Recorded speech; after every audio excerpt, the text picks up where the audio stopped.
Well, Jay, I must say one of my favorite things about having a podcast with you, of course, is that we get to speak with folks that have skill sets well outside of mine. And I am not a music analyst and I am not skilled in all of that stuff, but we know people and we get to talk to people that are. And one of the folks that we've got to check in with very frequently, and it's been such a pleasure, is Mark Mulligan. Of course, he is the senior music analyst and the founder of MIDiA Research.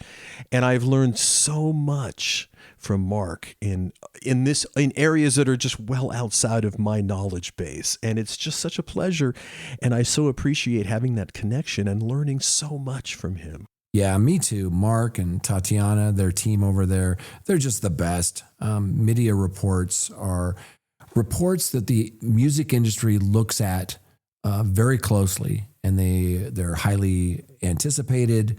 They wait for these things. They're really great, and this is no different. This report that we're going to talk about with Mark is called "The Future of Streaming: Change or Be Changed."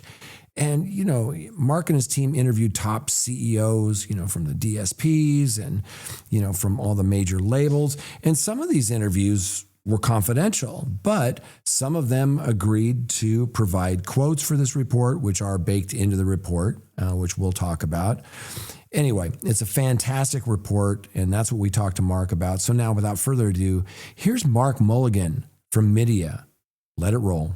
Stand by for transmission. This is London calling. Wake up! The revolution is at hand! Your morning coffee is on the air. On the air. On the air. On the air. On the air.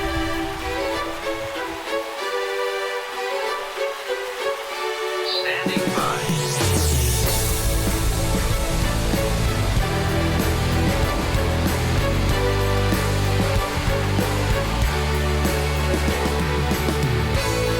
Your morning coffee, the weekly music news for the new music business. It's the highly curated, agitated, advocated, moderated, and liberated digital music information that you need to know. We are your digital music authority. And now from our studios in Hollywood, California, here's your hosts, Jay Gilbert and Mike Etchart.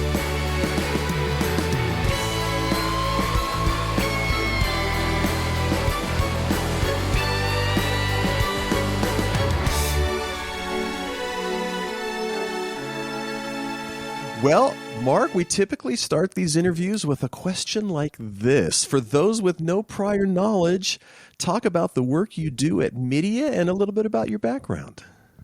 Well, I keep changing how we describe MIDiA because I think we do keep changing, but also quite seriously, AI is making us rethink about, what we are, because, AI does a lot of things which otherwise people would go to, research companies or whatever for. And I'm sure lots of our peer companies are doing the same thing, but we've been really rethinking and refining what is it that we've got that AI doesn't. And so the way we sort of think about it is we're like an insights and advisory membership. You sign up for a year and you get access to the analysts, you get bespoke sort of sessions, etc. And you get all of these reports and data, but they're not the reports and data that you can sort of plug into ChatGPT and look, because most of what we have is behind the paywall. And if it's behind a paywall, it's not part of the learning models. And so, but the reports and the data, we're going to talk about, one of those reports today, but the reports really are they're just one way in which we deliver what we do. And so fundamentally, if I was to say, what does MIDiA do? We take evidence, whether that be conversations with people, data, whatever it might be, try to work out what it's telling us about where tomorrow is going to be. That's fundamentally what we do, is we try to peer over the horizon. Yeah, this report, The Future of Streaming, Change or Be Changed, it's a fantastic report, not just for the content, but it's absolutely beautiful. Laid out, and it's very visually pleasing. And one of my favorite things about the report, as I first started, just scanning it over before I read it, are your quotes from some of these top CEOs and people who are running DSPs. Talk a little bit about how you spoke to them and how did that sort of help you craft this narrative? Yeah, so I mean, we are really fortunate at MIDiA where we have most of the key players in the music business are our clients, and we have relationships with lots of the key leaders. I'm not saying we're out having dinner with them every week or anything, but there's people we can reach out to and say, hey, would you mind talking to us for this report?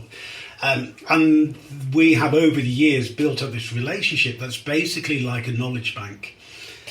All of our clients will make deposits. They'll give us confidential information, background chats and data or whatever else. And the understanding, it will never be anything other than part of the mix that goes in with everybody else. And the withdrawal that they make is knowing that everybody else has spoken in the same way, so they get that industry level view. So the way I sort of think about this future of streaming, it's the view of those only existed in the boardrooms, right? So it's the first time those sort of views have been taken out of the boardroom, but only existed in each one of those individual boardrooms. So it's the first time ever that has been elevated to, a market level. With all of that said, we did end up piling on a huge amount of our stuff on top. And the reason we ended up piling on a huge amount of our stuff on top is because it's hard as a leader of a company or a division of a company to really sort of think truly long term, because you've got to think about what the next year holds. You've got to think about what the next couple of years hold. So most of what we got was a lot of focus on what the next few years are. And our job, of course, is to look beyond that. So we essentially used it as the ground level of the building, if you like, because there's no point in us trying to build a second floor of what the future is if it doesn't match with the bottom. It's got to be within the art of the possible. Interesting. Well, and what kind of inspired the shift in focus from optimizing current streaming models to proposing a more innovative framework for the future of music streaming? Were you just sitting around and, how does that kind of come about? Yeah. The report which Tatiana and myself wrote, it was one of those ones where we'd been thinking about it for months and months, based upon all the conversations we're having across the industry. And so from the start of this year through to about the summer, we just kept hearing a lot of the same themes coming through. And the themes which were coming through was, one, there's a lot of bits where streaming is buckling, not breaking, but buckling under the impacts of things like fraud and AI and new royalty structures and slowing growth and ARPU not going in the direction it should do and all those sort of things. So everybody's trying to straighten it out. And so what we're doing is optimizing. It's like keep trying to fix it without actually thinking, is there a reason it's continually buckling? Is it actually, it wasn't designed for the world that we have today? So the job of the music industry is to optimize and make the model work as well as it can. The job of us is to go and say, and now think about what needs to come after it, because everything has its time, right? And it's like, I don't want, don't interpret this as me saying that streaming is dead, but 25 or so years ago, record label execs were sat there thinking, we've got one format, it's gone mainstream, it's been around for nearly 20 years, and we can keep putting the prices up every year. And then suddenly they couldn't. And we've certainly got the same situation now. Now, could AI take the role of Napster? Yes, I think it is way, way less likely. But nonetheless, we're essentially trying to, the purpose of this report is get ahead of the game. Start thinking about this before you need to. And that, because, the music industry is really good at adapting to change, but always too slow, right? So it gets there in the end and makes a success out of it, but it has years of pain while it doesn't get its act together. And so part of this is to sort of raise a flag and say, hey, maybe it's time to think. Yeah, one of the things that this report does is it addresses challenges that are faced by the streaming industry, and one of the ways it does that is this acronym, this BEATS, BEATS framework. Talk a little bit about that. That was super interesting. Yeah, so maybe a tiny back step from that is normally when you have change, particularly change driven by technology, but all change, politics and whatever else, tends to go in pendulum swings, right? Goes all the way in one direction, and then people like what they've got, but realise there's some stuff that they like from the old world, and so things end up sort of coming somewhere to the middle. And the race to convenience, which has shaped the entire digital economy, right? Everything is just convenient, whether you're getting, whether you're getting food delivered within an hour, whether you're getting your, same day delivery of your sort of, groceries or whatever it might be. We just want convenience, and music went ultimate convenience. And the things we left behind were actually some really important things. It's like friction. The idea of, why do we have Gen Zers sat in vinyl shops, crate digging? They shouldn't need to, right? Because they can find everything, searching for it, but there's something in the art of looking and searching. And so we built a framework looking at all of these various things that we think have either been left behind by design or they've been left behind by accident. So one is building belonging, the B. If you think about it, the more personalised music becomes, the more lonely music listening becomes. Because you're not listening to the song of the summer, knowing that it's the thing that's a soundtrack to everybody else's summer. You might be the only person in the world who's got, who thinks that's your song of the summer. So it's like, how can we do more to make music a sense of community, a sense of being together? Then we've got Elevate Music, and you might think, well, Elevate Music in a music service, it is there. Well, is it? I mean, most of the time, we listen to music with the phone in our pocket or on the desk with its screen off. We don't really... And it's intentionally something which is normally in the background while we're doing something else. Streaming's amazing achievement is getting more people listening to more music in more places more of the time. That's fantastic. But just like, Syndrome in The Incredibles, if everybody's incredible, then nobody's incredible, and you just end up making, so it's really hard for music to be as special anymore. And then, adding friction, this idea of how can we bring, and obviously you don't want to do this for everyone all of the time, but give people the opportunity to go hunting for that rare gem, and give them a reward for it, a badge or whatever it might be. There's this really interesting video recently looking at some... of first-person shooter console games, and they found that the games which were really difficult to get going, it's like there's 20 different things you've got to learn about your gun and 50 different types of ammunition, and they don't explain what all these different things do. Those games had dramatically longer gameplay time than the ones which tell you everything at the start, because you've spent the time learning what that thing does. And so, it's like you're on to season 3 of a Netflix series and you really love season 1 and 2. Season 3 is a bit rubbish, but you're going to stick with it because you've invested the time into the characters, So there's a lot of value in friction. Yeah. And then tell a story. It's like where we don't do storytelling in music properly anymore. Social is the main place where a narrative exists.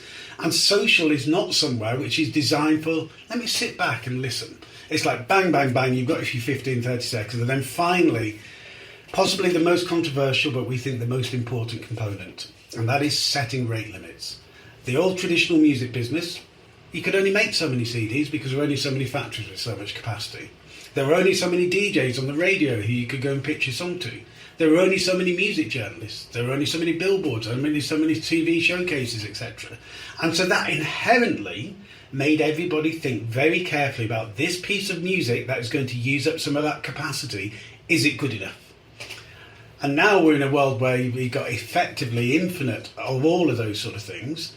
That's amazing. MIDiA, we've been huge advocates of the democratization of, music. We're big advocates of the music creator economy, etc.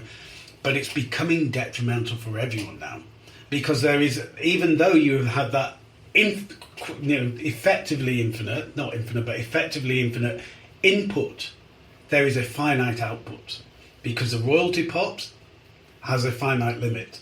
The amount of hours in our day has a finite limit. So more and more is being squeezed in. And because both attention and remuneration are finite, everything just gets divided up into smaller pieces and nobody wins.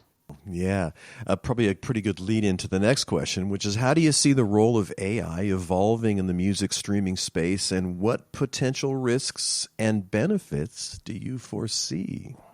All of the things you can imagine AI to be, good and bad, it is and will be. It's just such a fundamental technology. It's like saying, is the internet good or bad?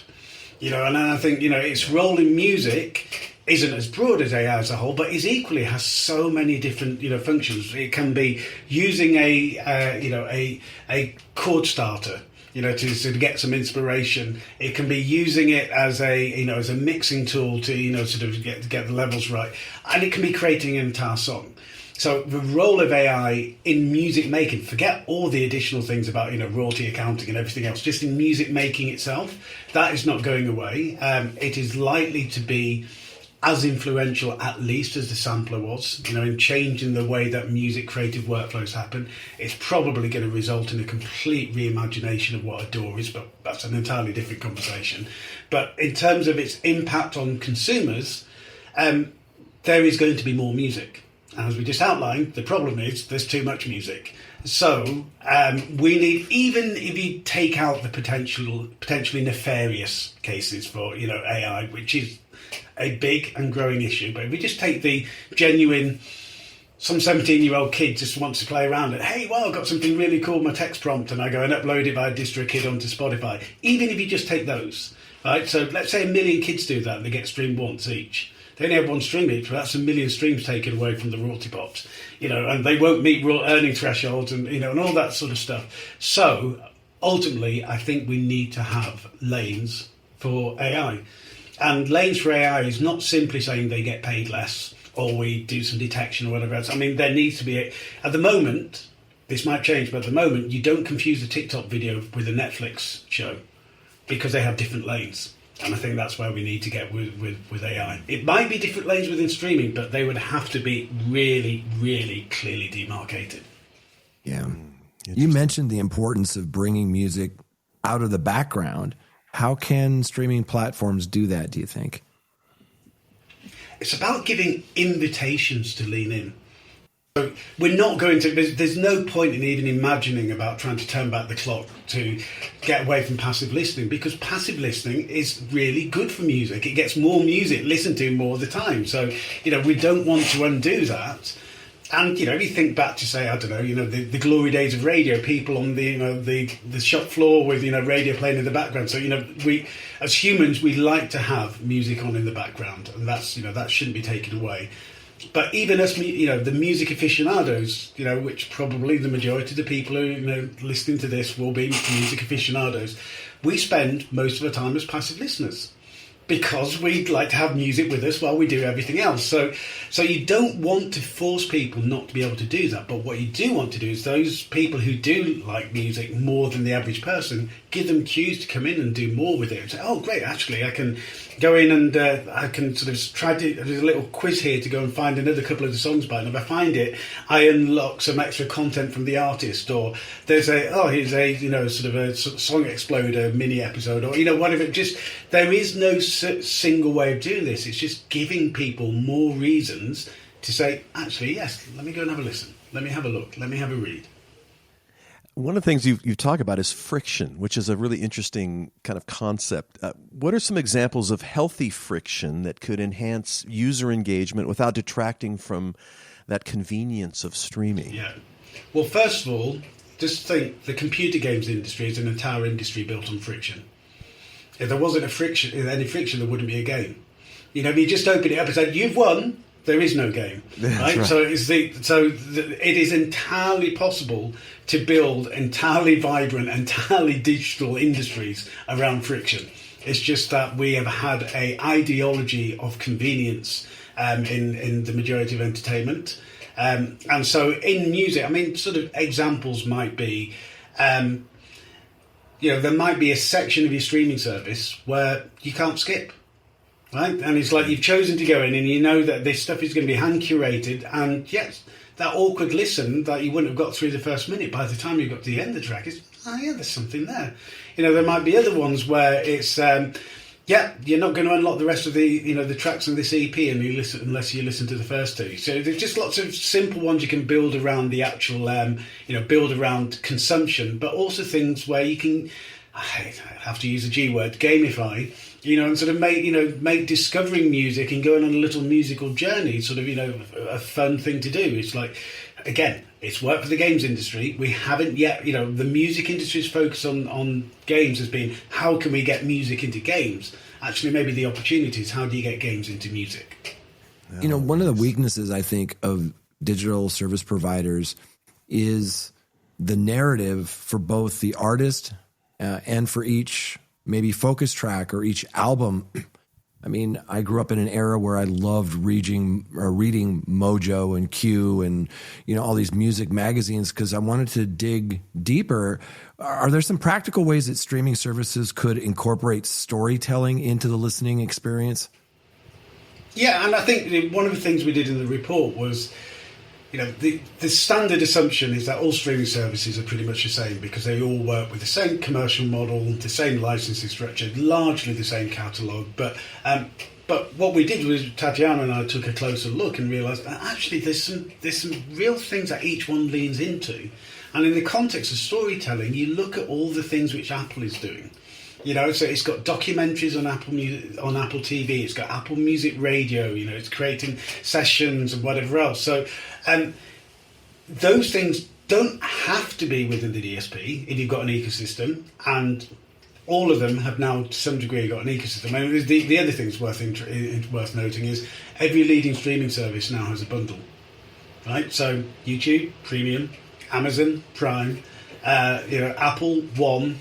And Spotify audiobook. So, they've all got this thing where they already have stuff around the music or they are building more things around it. So the storytelling doesn't have to interrupt the music experience. It can be associated with the music experience, but it's also really quite easy to bring those things in there. Spotify's really upping its game again to have another shot at video, and so yeah, it can just do its music video, let us compete with YouTube, or it can also start doing a lot more to encourage, as it is doing, creators to upload things that is then talking about their song or whatever else. So, look, Instagram and TikTok have persuaded pretty much the entirety of the world of music artists to say stuff on video.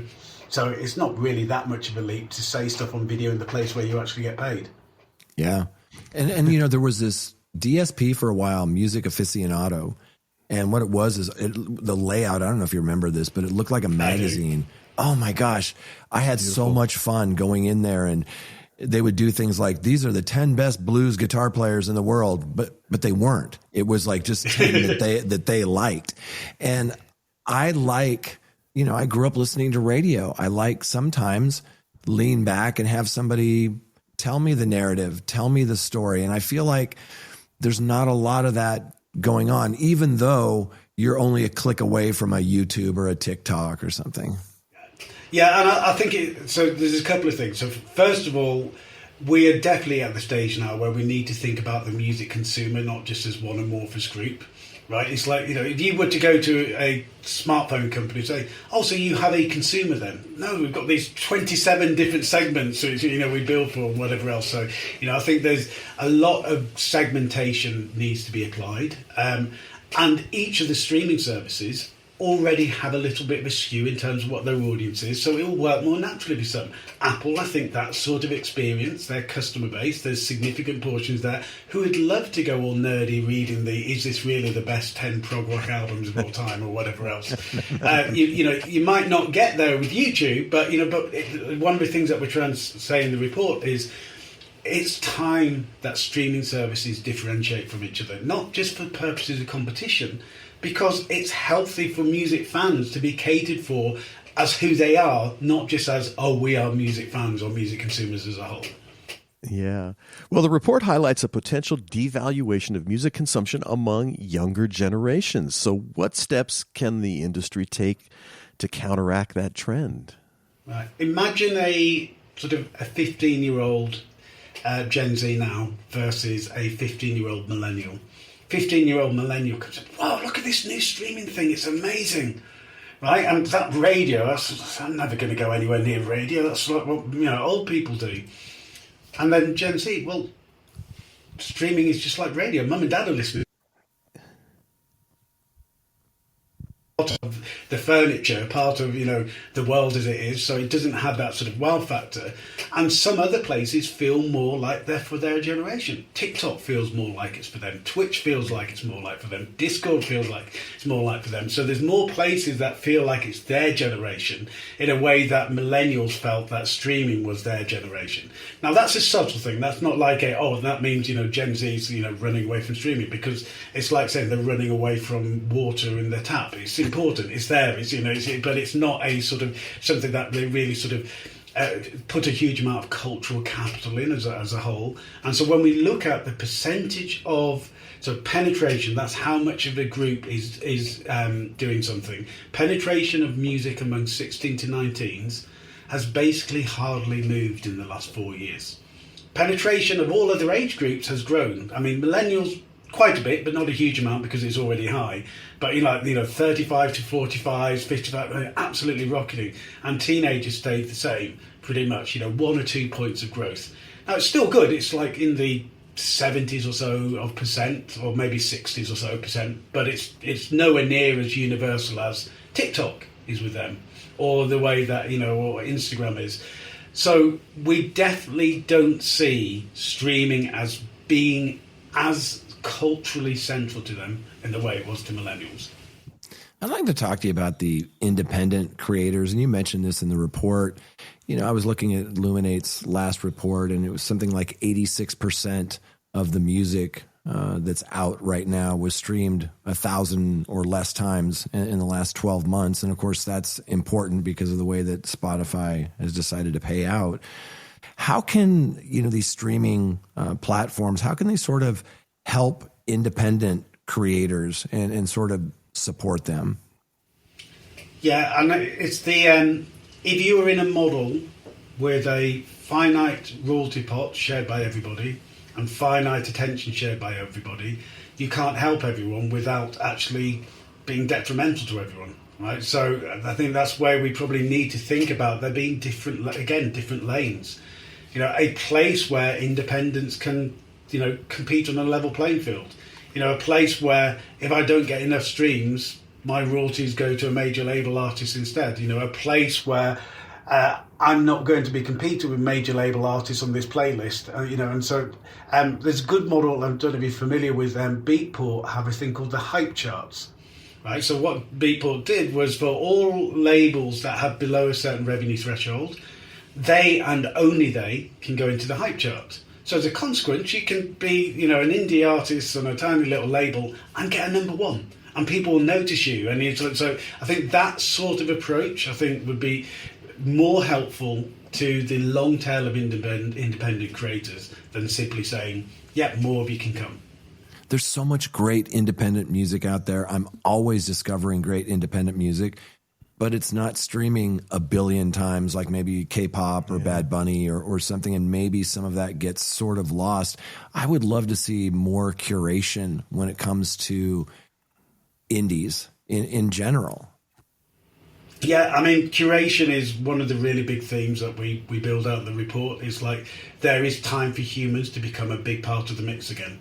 It's not to say that algorithms don't play a crucial role, and they'll be, the technology backbone of it all. But the thing with an algorithm is it makes it harder for you to have that serendipitous discovery of something you would never have otherwise listened to. Because the whole point of the algorithm is delivering you things it expects you to listen to. Human curators will make you sit through a whole bunch of stuff, which some of it you hate, and some things you go, wow, I've just discovered a new genre I like. But I think one thing I'd just like to say on the billion streams thing, I think this fits into a much bigger issue that's really sort of come into play in the last decade. And that is the digital economy in the West is shaped by venture and later stage capital who have a particular type of company that they support. And those companies, are always looking at, driving value and whatever else. And so we have ended up with this sort of mindset of the only measure of success is scale and global scale, right? So the idea that if you don't get your million streams, you haven't been successful. Or what if you only got 10,000 streams, but they were from like 2,000 people who absolutely loved it, who then want to go and come to your gig and whatever else, and you actually move them. Whereas that million streams, like, yeah, everybody thought it was okay, it's in a playlist, but nobody fell in love with it. Well, if you're making music, you want people to fall in love with your music. So I think we almost need that anti-scale mentality to come into play. Yeah, I think you're talking about engagement, which I think is really important. I'd rather have a video with 1,000 views and 1,000 comments than 1 million views and no comments. And the other thing that came to mind while you were talking was I find the best music from people like you and Mike, people who, hey, have you heard this thing? Oh, I know you like that band. Man, I don't know how you would implement that, but I would love that functionality in a DSP where I could have my group of friends and say, listen, I know you like these 3 bands. You're going to love this. Yeah. Well, I've got teenage kids and, they all have collaborative playlists where they all contribute, continually changing, whatever else. So as is so often the case, the younger generations are learning how to hack the systems. You saw Meta at their quarterly earnings complaining that everybody's going into the DMs on Instagram. Yeah, because they actually wanted to be, a social network. Remember that? It's not social media, but social network. So, it's the old William Gibson quote, which always come back to: the future's already here, it's just not evenly distributed yet. There it is. Exactly. Well, one of the things that, as Jay and I have been doing this show, it is really the awareness of the globalness of this business. So what role do you believe the Global South will play in shaping the future of music streaming, and how should Western DSPs adapt to this shift? Yeah, well, without sort of trying to get sort of too political or ideological about it, I think we've got to be careful not to think about the Global South as somewhere to be colonised by Western companies and Western music. And actually, we think about the cultural footprint of music and, the entirety of the recorded music era. It has been exporting from the West into the market, into other territories. And that's because Western markets have had higher per capita GDP, more infrastructure, bigger business, all of those sorts of things. Now, what streaming has done, it has enabled the scale that so many of these countries have to become a commercial asset. So you might have hundreds of millions of people on free streaming in India, not generating that much, but they were generating nothing before. And so what you do is you're creating a reason for people to want to be part of their own music industry, for people to invest their time and their money and their dreams into their own music industry. So I think we will see, we're already seeing this, but I think the next 10 years will be defined by it's not a renaissance, because most of these countries never had a vibrant recorded music business before. I think we'll start to see that. And then when you start thinking about it, well, so you look at how many people there are in India and how many people there are in China, then you look at how many people there are in the UK, even how many people in the US. It's actually, we start looking like the weaker players in terms of cultural impact. So yeah, I'm fundamentally hugely optimistic about the rise of the Global South culturally, and I use the term still a messy term, Global South. And the last thing, which I think is crucially as important, is the nature of fragmentation. Means that not only is each country different, but the scenes within each of those countries are increasingly different as well. So you can't have like an Indonesian music strategy, because there's 2 or 3 genres will be dramatically different in how you reach those audiences, etc. One of the things that must be challenging for you, Mark, and for MIDiA is this business is built on disruption and change. And I think about not just the history of the music business, but just since you've been doing what you do, it's incredible, all the different disruptions and changes. And I'm wondering, as we sort of wind down here, looking ahead, what do you think is like the biggest threat to the sustainability of this music streaming industry that we're in? Hubris. And so that's really, back to where we started. That's the purpose of the report, is to try to say we can just carry on trying to make it a bit better and a bit more expensive. And if you talk to record label execs, they will almost universally say our growth drivers are going to be subscriber growth and price increases. Right? So so what? You've given up innovating? You've given up trying to sort of because the rest of the world hasn't given up innovating. The rest of the world is arguably changing more quickly than it's ever changed before. So I think that is the biggest threat. Now, can streaming be part of the future and part of the change? Yes, absolutely. But it's got to want to be the change, not just have change happen to it. Brilliant. Wow. Yeah, indeed. Hey, Mark, let me just one last question too, because I'm really curious. From beginning to end, when you guys decide to do a report like this, I mean, it's got to be an unbelievable amount of human hours. How long does it take to do one of these things? They're unbelievably impressive, but I can also only imagine how time-consuming it must be. Yeah, so when Tatiana and I set out on this, we started the year thinking we need the second album for Bifurcation. Right, we need to have another sort of bifurcation type thing. Yeah. But and we literally sort of can we see there being another really obvious big industry changing theme? And we thought, no, we can't. We see lots of really interesting small things. So actually, what we want to do is go into it some more. Just think. Okay, let's just think about the future of, and then we'll use that, taking that, sort of casting our net wide. We'll then sort of find, the ideas coming from that. So we set up with that idea. We basically from deciding this is what we're going to do through to publication, probably about 6 months, endless different like mood boards and collections of notes and talking multiple times every week, loads of different drafts. I mean, we have Google Docs where we'd be having a Slack conversation, drop that into that document, so we can come back to it, or here's another news article, and then sifting through all of that. And it's like the detective, where he's got all the pictures on the board and the red cotton. That's what we did basically. Oh my God. Again, this report is called The Future of Streaming, Change or Be Changed. Mark, we really appreciate coming on, and we like the work that you and Tatiana do. We're huge fans. Where can our listeners get the report? Where can they learn more about you, Tati, and MIDiA? Yeah, it's MIDiaResearch.com. That's with an I, not an E, MIDiA, MIDiaResearch.com. If you're a client, you can go get the report right away. If you're not a client, you can either pay to download the report or become a client. And if you've not got the inclination or the means to be a client, we've set up a special page. You go to the resources section of MIDiA, and there's free assets you can download there. So you can get something for free. And if you want more of MIDiA, and then just sign up to our newsletter. Our newsletter is not one of those ones where we try to sell you stuff. It is just lots of insight every week. Yep. It's the best. It is the bomb, indeed. Well, thank you so much, Mark. We really appreciate you taking the time, and it's always a treat for us to talk and just, maybe hear we'll all see this you stuff. at Music Tectonics. Yeah. Yeah, it's always great to talk to you guys because you ask the right questions. It's always good.